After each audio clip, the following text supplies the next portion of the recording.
Marvelous hello, friends and loved ones, how are you today? Today is a very special occasion. It's the release date of Digimon Cyber Sleuth, which means I finally have a reason to use my Vita! But while we wait for that to download, how about today we look at a game that really meant a lot to me growing up. That's right folks, today we're looking at Medabots AX, Rokusho version. These fake-out jokes don't work as well when you've already seen the video title and the thumbnail, huh? The Medabots series was developed by Natsume, who most people know for their work on Harvest Moon, but they released the first title in this series in 1997 for the Game Boy Color. But just what are Medabots? Well, the best way I can think to describe them is try to imagine Pokemon. Only instead of getting money every time you beat an opponent, you get to rip off one of their Pokemon's body parts and swap it out onto your own Pokemon. So if I started with Charmander here, this would be how he'd look by the end of the first gym. Perfect.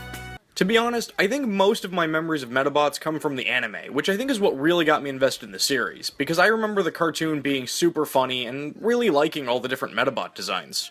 There were only 3 Medabots games ever brought over to the West: a remake of the original RPG title for the Game Boy Advance, which I've never played, a GameCube game, which I've never played, and Medabots AX, which is an arena fighting game. I've got Rokusho version, because even though Medabi is the main mascot of the series, this game came out when I was 13, and let's face it, to 13-year-old John, Rokusho was just so much cooler.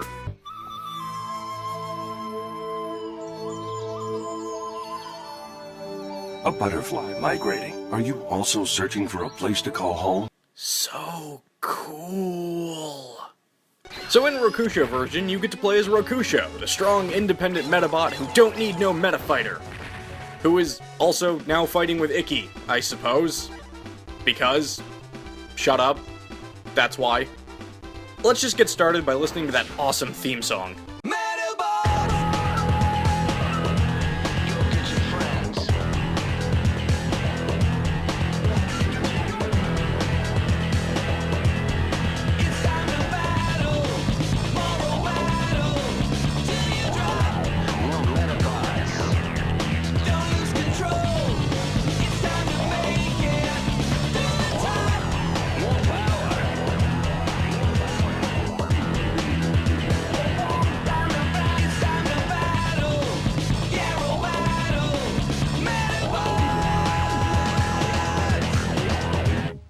Battles in this game are done in one of 7 different themed arenas, each having a few different stages.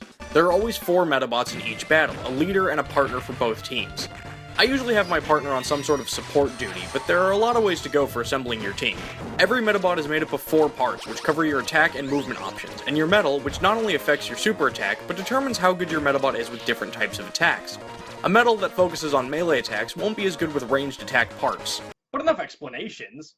I think it's better if we get started and just get ready to Robattle! So the arena I chose to tackle first was the lake, because I'm dumb.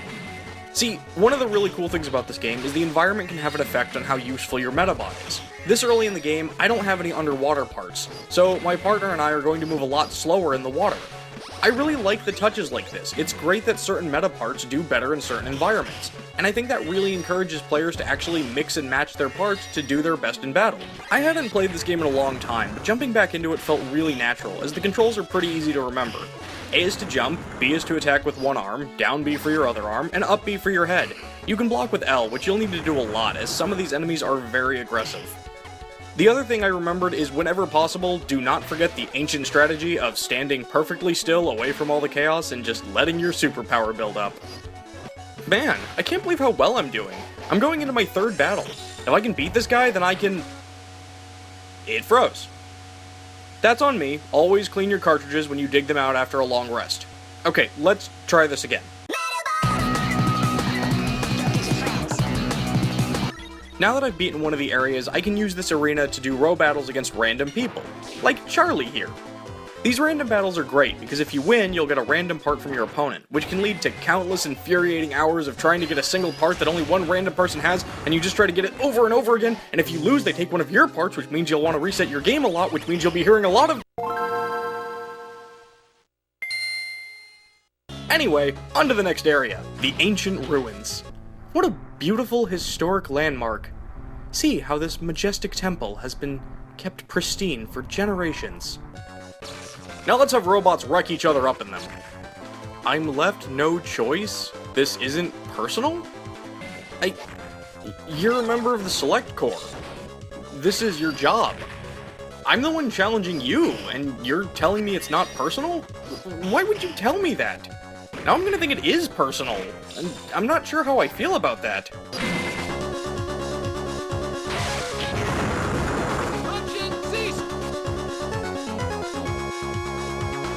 Well, good thing it wasn't personal. I'm gonna rip off your Medabot's arm now. Nothing personal. The next location is the seaside. I'm not entirely sure why it's called that. I mean, I guess it is beside a sea, but the sea doesn't really play a role in these arenas. They could have called this level the mountains, or the cliffs, or the plateaus. The difficulty of this game ranges anywhere between flipping on a light switch to opening clamshell packaging with your face. I'm not entirely sure what the algorithm is for doing damage in this game. Some fights can be over in less than 10 seconds, but some can drag on forever. See, to end a fight, all you have to do is take out the leader's head. There are boosts that increase the likelihood of damaging an opponent's head, but even when those aren't in play, I can get destroyed by one well-placed attack, regardless of how well I've been doing. So the opponent takes my best part, which means... Another thing I really love about this game is the different opponents clearly have different strategies for beating you. Like this guy, Jordan, whose strategy is to have his partner stay up in your grill and use its head to revive broken parts, while the leader runs off to build up its energy for its super attack. Or this little kid Hero, whose strategy is to suck by using all the parts from the most glass cannon Medabot in the entire game. Or this guy Jimmy, who, you know what, Jimmy? Just take my parts. I don't think I want anything to do with you. Now that I've cleared the forest, most of the areas are available for me to grind for some parts, which is great because the more parts you have, the more strategic options you have, which you'll certainly need against some of the tougher opponents. For instance, fighting in the glacier, obviously I want to have parts that allow me to fly, so I won't be slipping and sliding all over the ice. I don't need to worry about ice when I can...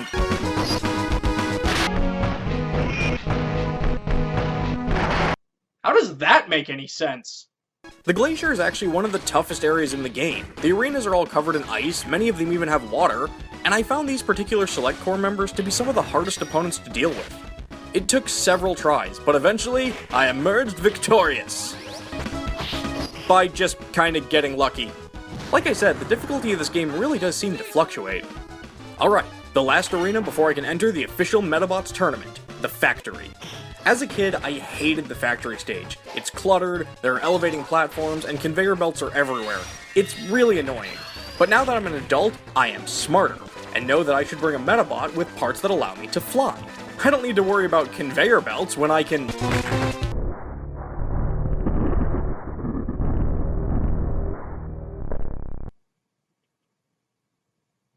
I just don't know what to think anymore. I still don't like the factory stage, but now that I'm older, I think I hate the glacier stage more than the factory. But we finally did it. We beat all 24 battles that will allow us to enter the official Medabot Championship Tournament thing. I guess that's what we've been striving towards. The first several battles you do here are just against people you could randomly fight in the other stages, so if you've been grinding for parts at all, most of them probably aren't throwing anything new at you. One thing I find both odd and very refreshing is that after each battle you're given the option to keep going or quit and save. Because, as I mentioned, sometimes your opponents can get a lucky shot that will destroy your head in a matter of seconds, I recommend going back and saving after each fight. Why did they decide to wait until now though to give us that option? Towards the end of the tournament you start fighting people that actually matter, like characters from the TV show, with new parts for you to earn. Even though most of them you probably won't get the part that you want. These folks are usually a lot tougher than the run-of-the-mill people you've been fighting up until now. Some of these fights I won easily, but some took me several attempts, which meant several... When you defeat War Bandit in the last round of the tournament, we're given this cutscene of Icky winning the grand prize, a brand new Medabot.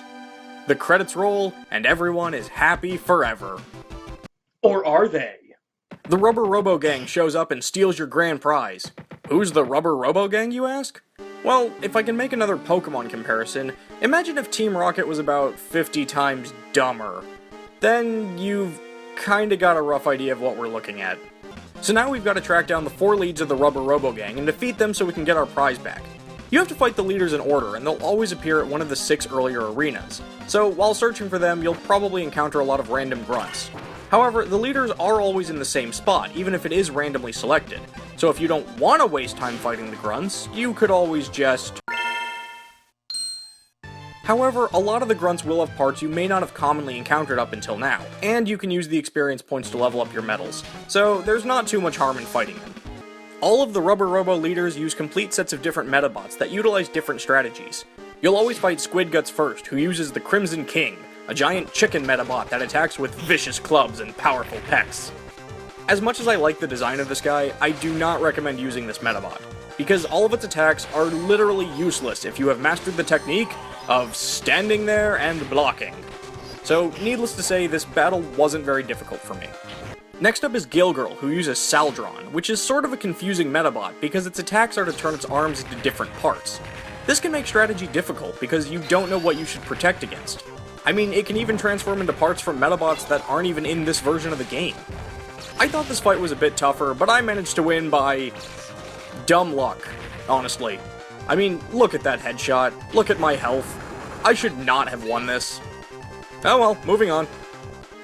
Our third Rubber Robo fight is against Shrimp Lips and his Babby Blue Medabot, which is visually one of the most interesting Medabots in the game, and strategically is one of the most annoying, frustrating fights of all time. See, Babby Blue, or Baby Blue, or whatever it's supposed to be called, has no attacks, but it does have the power to confuse you. You know how in a lot of fighting games, confusion just inverts your controls for a little bit? Well, in this game they decided confusion should just randomly mess with any of your directional options. 1 second up might be left, the next right might be down. Trying to move while confused is an enormous hassle, and since up and down are also how you use your head and one of your arms, even when trying to stand perfectly still in attack, you can still mess up. I'm pretty sure the only reason I won this battle was because I was able to take his partner out and just got close enough to him to slap him into submission. Confusion is a really great strategy for the opponent, but I've never had much luck using it for myself. Because, like Pokemon, it never seems to harm the computer as much as it does you. How many Pokemon comparisons have I made in this video? 3? I think 3. So we've had fights against brute strength, fights against chaotic opponents, and fights against chaotic controls. I think it's time for us to go after Sea-Slug and his Mega Emperor. This is the toughest fight in the entire game, and just my luck, it has to take place at the Glacier. It's time for me to put together my best parts and...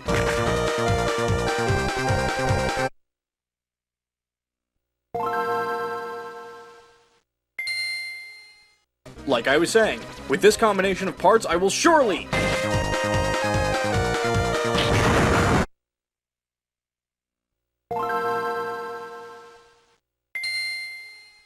this time... oh, come on!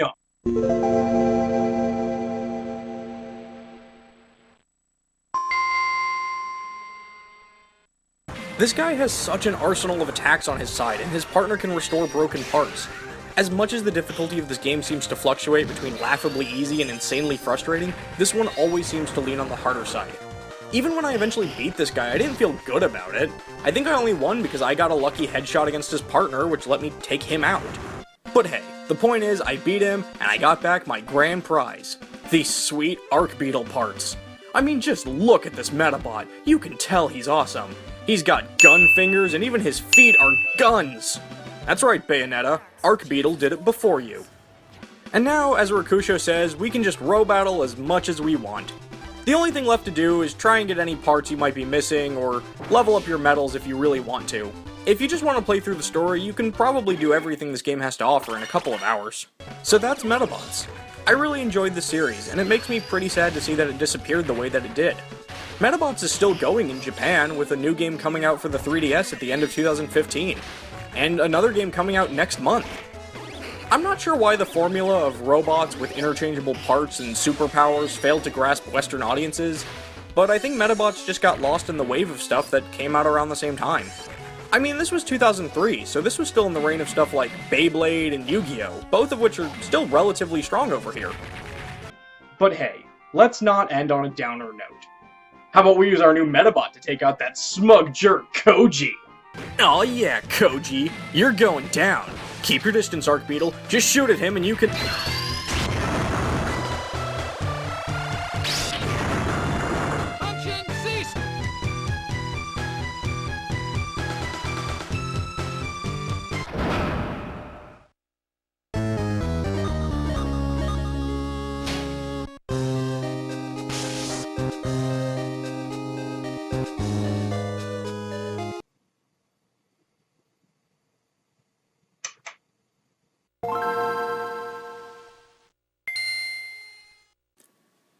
Hey everyone, thanks for watching my video. I had a lot of fun revisiting this game, so much so that I may even give some of those other Medabots games a chance. If you'd like to see me play those games, let me know in the comments below. If you'd like to see one of my other videos, you can see what my 10 favorite games of last year were by clicking on that TV screen. If you click that little P up there, you can become a member of my Patreon and help me continue to make these videos. And you can hear me mispronounce your name in one of these outros. If you'd still like to show your love, click that like button and maybe even subscribe or leave a comment. Comments make me all sort of happy, you know? Alright, well I've rambled on enough here, so until next time, take care.